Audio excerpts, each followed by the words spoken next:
প্রিয় দেশবাসী, আসসালামু আলাইকুম। আগামী জাতীয় সংসদ নির্বাচন 2026 সালের 12ই ফেব্রুয়ারি। এ নির্বাচন দেশ ও দেশের মানুষের জন্য গুরুত্বপূর্ণ নির্বাচন। এ নির্বাচনে জাতি যদি যোগ্য, সৎ, দেশ ও দেশের মানুষের প্রতি যাদের অগাধ ভালোবাসা ও সৎ মনের মানুষ প্রার্থী নির্বাচিত করতে যদি ভুল করে, জাতিকে ভয়াবহ খেসারত দিতে হবে। তাই প্রিয় দেশবাসী, বাঁশি কিন্তু মেরে দিয়েছে নির্বাচন কমিশনার। খেলা শুরু হয়ে গেছে ভোটের। এতদিন যা হয়েছে প্রচারণা, কিন্তু খেলা শুরু গতকাল 21 তারিখ থেকে 21শে জানুয়ারি। আপনারা 300 প্রার্থী সৎযোগ্য, নট দল, সে যে দলেরই হোক, যদি যোগ্য প্রার্থী হয় তাকে ভোট দিয়ে দেন।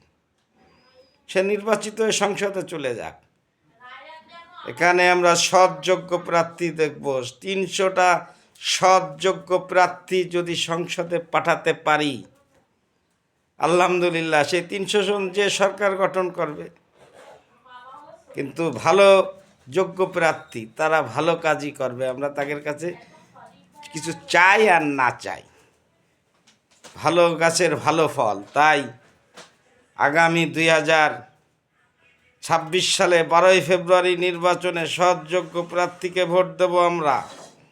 কসম খেয়ে বলছি, স্বাধীনতার পক্ষের সৈনিক এবং বিপক্ষের সৈনিক, দুটো প্ল্যাটফর্ম, বাংলার জাতীয়তাবাদ, বাঙালির জাতীয়তাবাদ।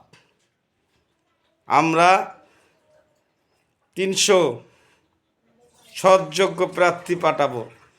যদি বিএনপির চলে যায় 151 জন, আলহামদুলিল্লাহ। যদি বিএনপি সৎযোগ্য প্রার্থী নির্বাচিত দিতে পারে, জামাত ইসলাম, আমরা এ দল ও দল দেখব না, আমরা সৎযোগ্য প্রার্থী নির্বাচিত করব আগামী নির্বাচনে। এ ভোট কিন্তু একটি বিপ্লবী ভোট। যেরকম পিতাকে অস্বীকার করা যাবে না, 71-এর স্বাধীনতা যুদ্ধ আমরা অস্বীকার করতে পারবো না, এবং জুলাই আন্দোলন, এটাও আমরা অস্বীকার করতে পারবো না। আগে বাপ পরে সন্তান। তাই আমরা যোগ্য 300 প্রার্থী নির্বাচিত করে পাঠাবো। যার যার আসনে যতগুলাই প্রার্থী দাঁড়াক না কেন, আমরা তার ভিতরে